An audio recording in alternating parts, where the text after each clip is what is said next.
Merci Seigneur d'exaucer la prière. Avec mon épouse, nous vous remercions pour votre accueil. Chérie, t'es d'accord de le dire? Bon.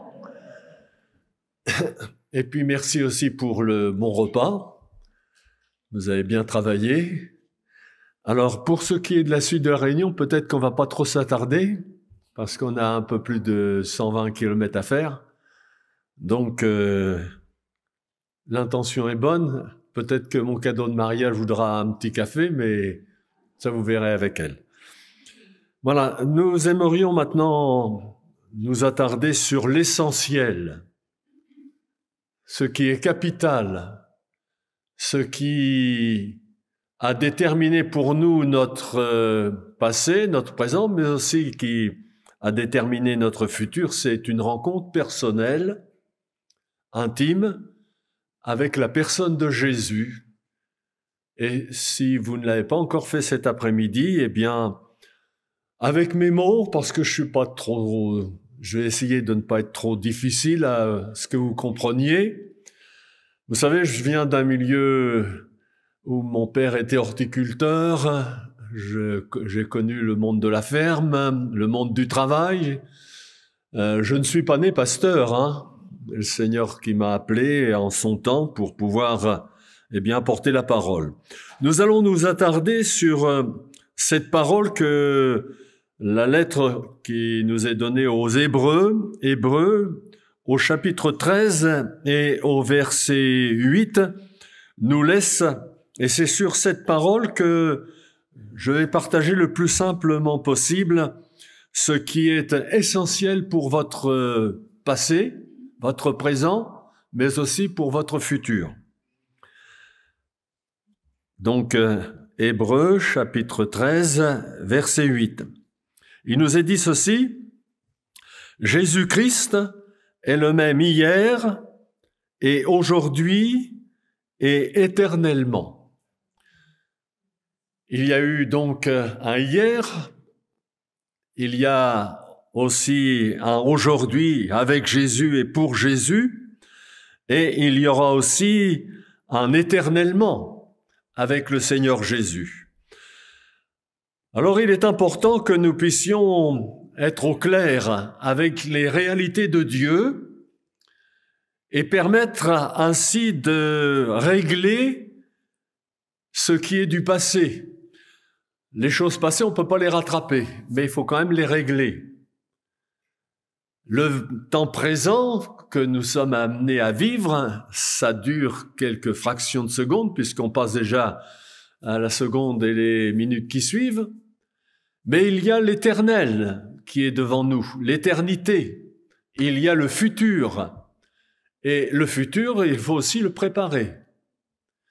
Et pour pouvoir, concernant notre vie, dans la réalité de ce que Dieu nous dit, de ce qu'elle en est, il faut être prêt à rencontrer Dieu. Et comme je le disais ce matin, le personnage central que Dieu nous a donné pour pouvoir, découvrir ce qu'est la réponse à notre vie présente, c'est la personne de Jésus. Et la personne du Seigneur Jésus est venue pour justement nous amener à régler ce qui est du passé, à vivre ce qui est du présent, mais aussi à nous préparer à ce qui est futur, à ce qui est éternel. Et lui, le Seigneur Jésus, est éternel. Il a été hier, il est de même aujourd'hui, il ne change pas, il le sera donc demain. Il y a 3 vérités que je voudrais souligner cet après-midi, sans laquelle, personne ne pourra voir le Seigneur, notre Dieu. Sans laquelle, nous ne pouvons pas mettre de l'ordre dans notre vie concernant le passé, vivre le présent et préparer le futur. Il y a 3 vérités sur lesquelles il nous faut être au clair. Il nous faut vraiment y réfléchir et prendre une décision. Pour nous, et pour moi, cette décision a été prise il y a bien des années maintenant, mais cet après-midi, que vous soyez jeune, ou moins jeune, ou plus âgé, il est important que vous soyez au clair de en ce qui vous concerne et de votre réconciliation avec ce Dieu qui vous cherche et ce Dieu qui vous aime et qui nous l'a prouvé, et je vais le rappeler, en la personne de son Fils bien-aimé, et comme cela a été souligné dans les chants, au travers de sa mort sur le bois de la croix. La première de ces grandes vérités qu'il nous faut entendre et qu'il nous faut recevoir, c'est cette parole que nous trouvons dans Hébreux chapitre 9 et au verset 12. Il nous est dit ceci, Hébreux chapitre 9 verset 12, « Et presque tout, d'après la loi, est purifié avec du sang. » Et la vérité que je voudrais souligner cet après-midi, et sans effusion de sang, il n'y a pas de pardon. Sans effusion de sang, il n'y a pas de pardon. Il a fallu qu'un innocent, il a fallu que quelqu'un qui n'a jamais commis de péché, il a fallu que quelqu'un qui n'a jamais fait de mal, eh bien, puisse payer de sa vie pour des gens qui ont commis du mal, qui ont dit de mauvaises paroles, qui ont eu de mauvaises réactions, et qui, comme la Bible nous l'enseigne sur le comportement des humains, nous sommes tous des pécheurs. Et il a fallu que quelqu'un, et ce quelqu'un, c'est Jésus. Il a fallu qu'il y ait une effusion de sang. Et cette effusion de sang, c'est lui, Jésus, en donnant sa vie sur le bois de la croix. Lorsqu'il a été cloué sur la croix, lorsqu'on l'a couronné d'épines, lorsqu'on lui a percé le côté avec la lance, il y a eu effusion de son sang. C'est le sang du Fils de Dieu qui a été versé, du Fils de Dieu qui a accepté de se faire homme, du Fils de Dieu qui a accepté de descendre et de se mettre à notre niveau pour pouvoir, donner à tous les êtres humains, sans aucune exception, l'occasion, la liberté de choisir, de régler leur passé. Et sans qu'il y ait eu cette effusion de sang, il est impossible de régler notre passé. Je me souviens, l'image me revient en arrière, il y a bien des années de cela, à Rouen, alors que mon beau-frère était ferrailleur et qu'il avait mis une barrière pour protéger son chantier, des enfants qui jouaient avaient détaché cette barrière et les plus grands qui jouaient sur cette barrière ont désarticulé cette barrière qui était une barrière en fonte et elle est tombée. Et en tombant, elle est tombée sur un enfant de 5 ans. Donc l'enfant de 5 ans s'est trouvé tué par cette barrière qui tombait. Et le sang, donc, de cet enfant innocent a coulé. Et je me souviens toujours, nous sommes arrivés avec mon épouse à l'époque, nous sommes arrivés au moment où le papa prenait le sang de son enfant dans ses mains et se mélangeait les mains avec le sang de son enfant. Cela m'a marqué parce que je me suis dit, mais ce sang innocent de cet enfant qui a été versé par des enfants qui étaient plus âgés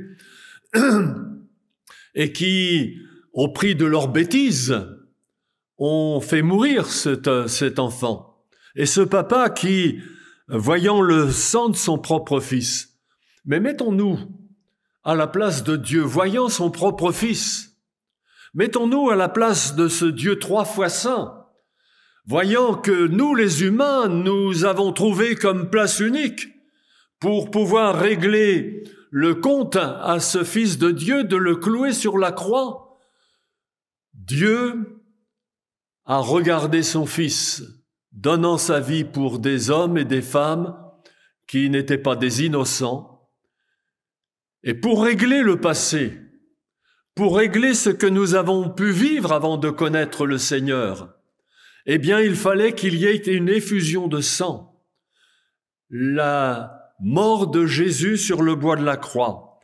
Et lorsqu'il est dit que sans effusion de sang, il n'y a pas de pardon, c'est parce que le sang de Jésus est seul capable de pouvoir ôter la faute. Seul le sang de Jésus est capable de laver la conscience. Une conscience ne peut pas se laver par ses propres moyens. On ne peut pas oublier. Il faut qu'il y ait une intervention et une action de Dieu dans notre conscience pour la laver.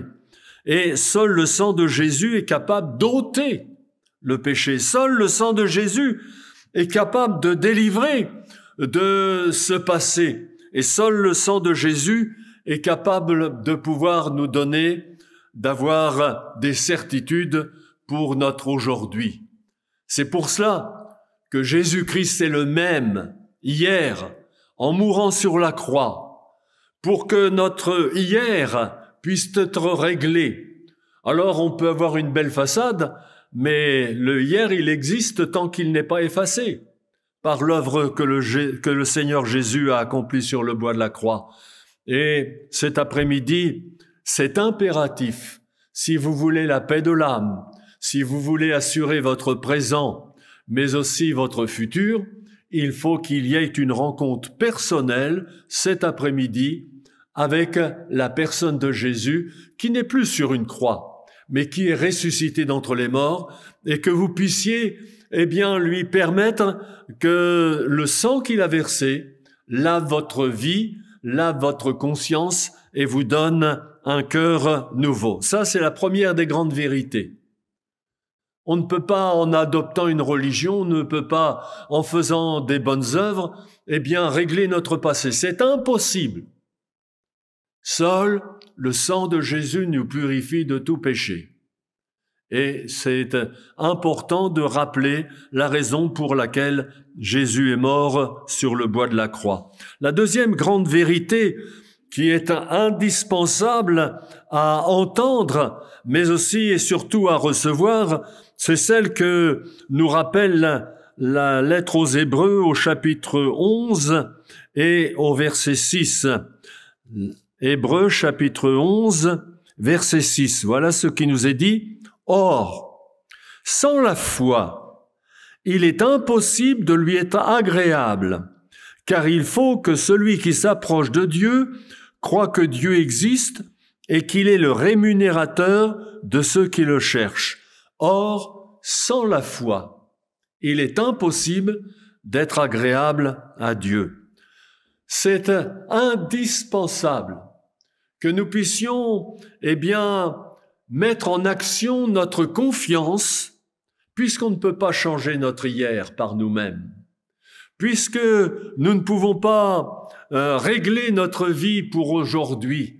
Il est indispensable que nous ayons à faire cet acte de confiance, cet acte de foi, de croire que Jésus est mort sur le bois de la croix, de croire que l'effusion du sang du Fils de Dieu est là pour régler notre présent maintenant et de nous donner des certitudes. Or, la foi nous permet de vivre aujourd'hui la bénédiction de Dieu. Cet après-midi, l'instant que vous vivez, que nous vivons, c'est par un acte de foi que nous pouvons obtenir de la part de Dieu la grâce. Je dis bien la grâce, parce que Dieu ne nous doit rien. C'est un don qu'il nous fait, il nous le fait au travers de la personne de son Fils bien-aimé. Sans la foi, c'est impossible. Mais avec la foi, tout est possible. Parce que nous croyons que Dieu nous a donné Jésus, parce que nous croyons que Jésus a tout accompli, alors notre hier est réglé, notre présent, est en train de s'ouvrir et s'ouvre sur un autre avenir. Oui, cet après-midi, si vous voulez que votre vie change, il y a une démarche de votre part, un acte de foi, un acte de confiance. Voulez-vous oser? Si cela n'est pas encore fait, voulez-vous oser mettre votre confiance dans le Seigneur Jésus? Peut-être que vous venez depuis quelques jours, quelques semaines dans ce lieu de culte, peut-être que vous le fréquentez depuis longtemps, mais l'important, c'est de savoir quelle est ma position à l'égard de ce que Jésus a fait sur le bois de la croix. Que les autres aient fait cette expérience, c'est leur expérience à eux. Notre salut, il est personnel. On ne peut pas croire pour quelqu'un d'autre. On ne peut croire que pour son propre salut. Et même si notre foi peut être nécessaire dans la prière pour que Dieu bénisse les autres, la décision qui nous en revient ne peut revenir qu'à nous seuls. Or, sans la foi, il est impossible d'être agréable à Dieu. Jésus-Christ est le même hier. Il faut le croire. Concernant notre passé, pour que le sang de Jésus nous purifie de tout péché, mais il faut le croire que pour aujourd'hui, ma vie va changer. Combien d'hommes et de femmes et de témoins cet après-midi pourraient dire, quand je suis venu et que j'ai cru en la personne de Jésus, tout a changé. Tout a changé. Le Seigneur, a honoré. Jésus a honoré l'acte de confiance que je lui faisais. Il est intervenu.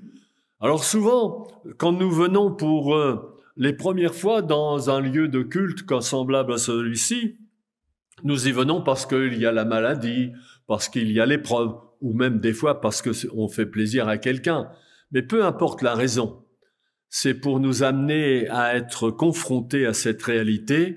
Il faut que je mette ma vie en règle avec Dieu en mettant ma foi, ma confiance en la personne de Jésus. Donc, il faut que le sang de Jésus ait été versé, il a été versé, et c'est une responsabilité de ma part de faire cet acte de foi. Je crois aujourd'hui, je veux croire cet après-midi que Jésus est mon sauveur et qu'il le devient et qu'il est celui qui règle mon aujourd'hui, mon présent.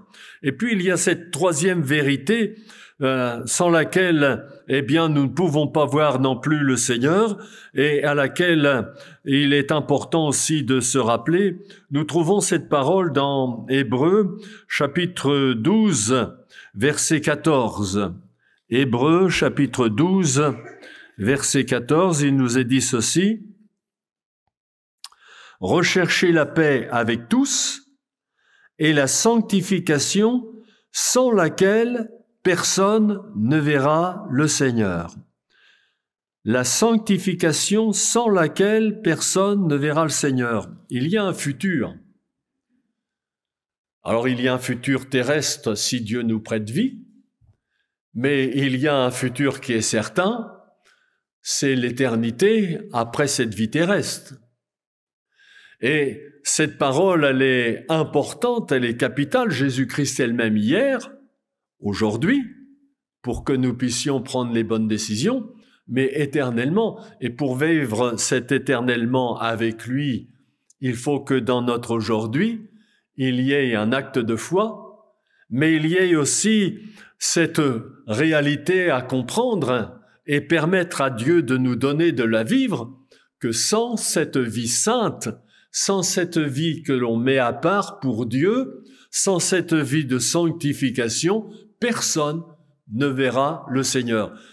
Dans les lettres que Paul a écrites, et puis dans d'autres textes de la Bible, il nous est dit que dans le royaume de Dieu, dans le ciel, dans le paradis, il n'y aura rien d'injuste, rien d'impur, rien de mensonge ou quoi que ce soit qui n'entreront.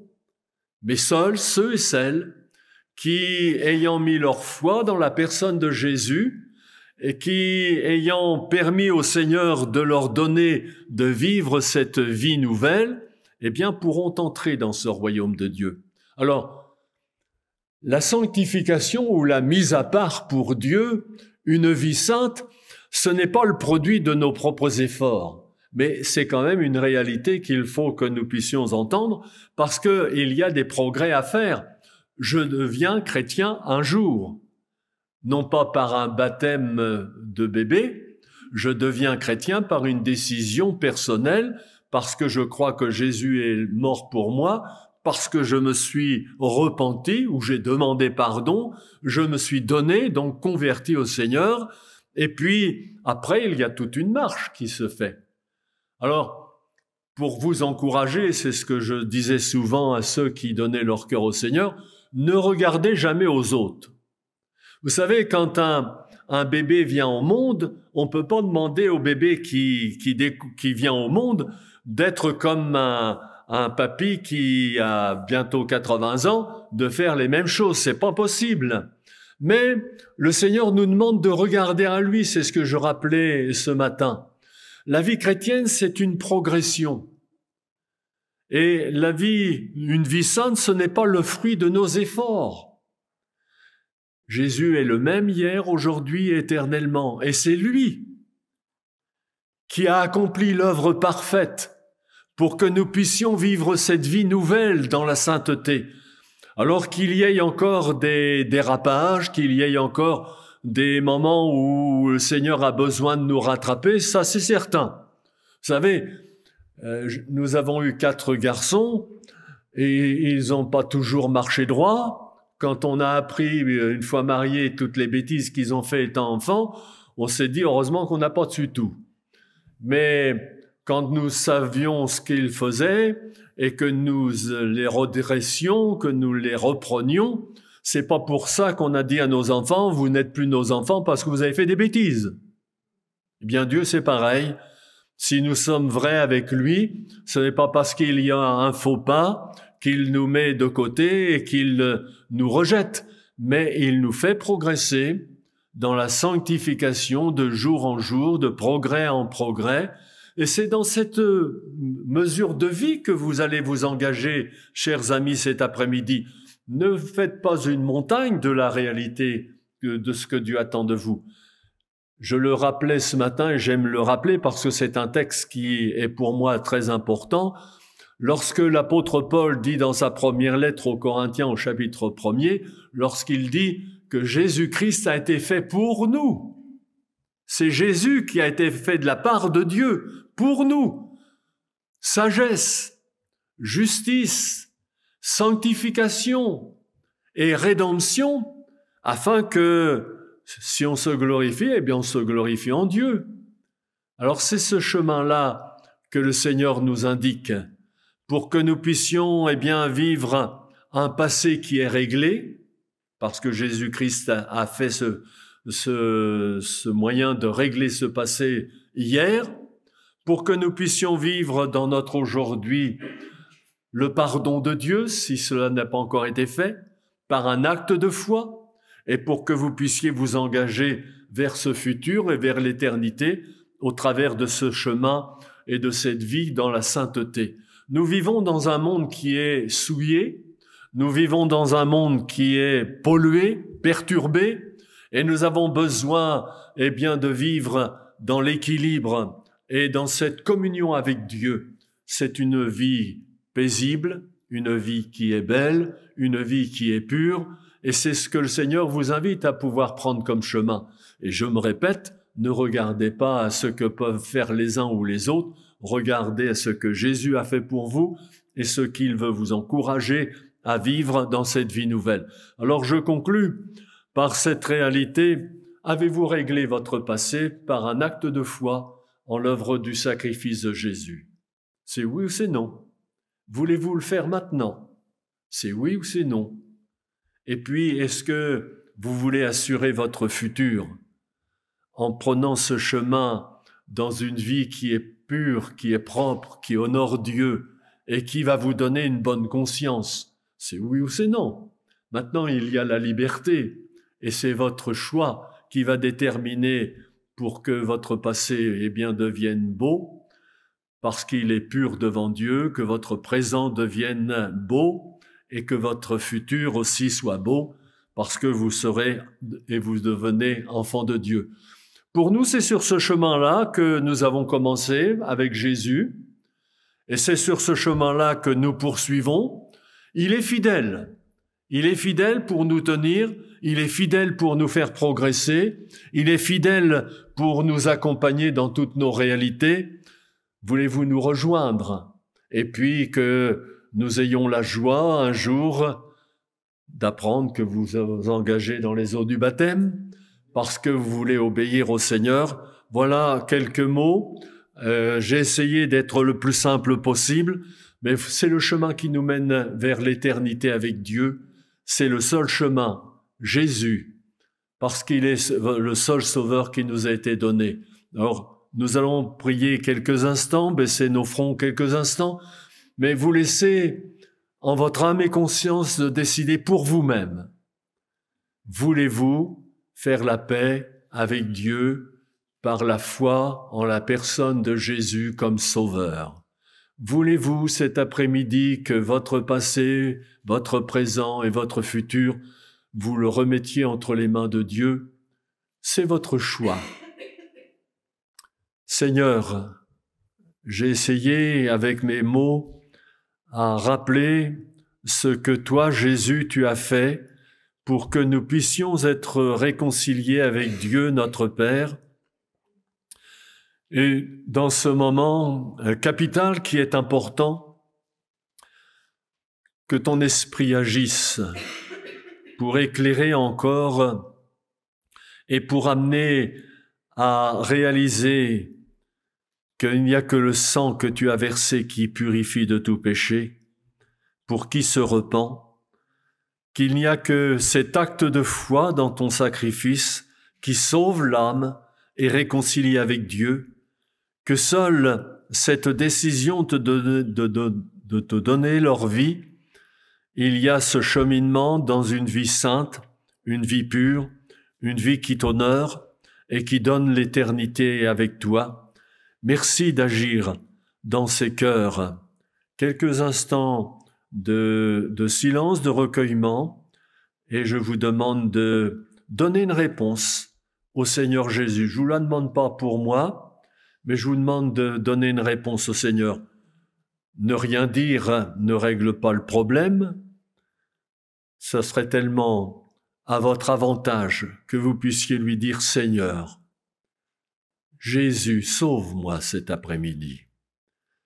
Ça serait tellement à votre avantage que vous puissiez lui dire « Seigneur, j'ai pas encore tout bien compris, mais sauve-moi cet après-midi. Je veux faire un acte de confiance que tu as tout accompli sur la croix pour vivre une vie nouvelle. Merci Seigneur d'exaucer la prière de ceux ou celles qui te l'adressent. À ton nom revient toute la gloire. Amen.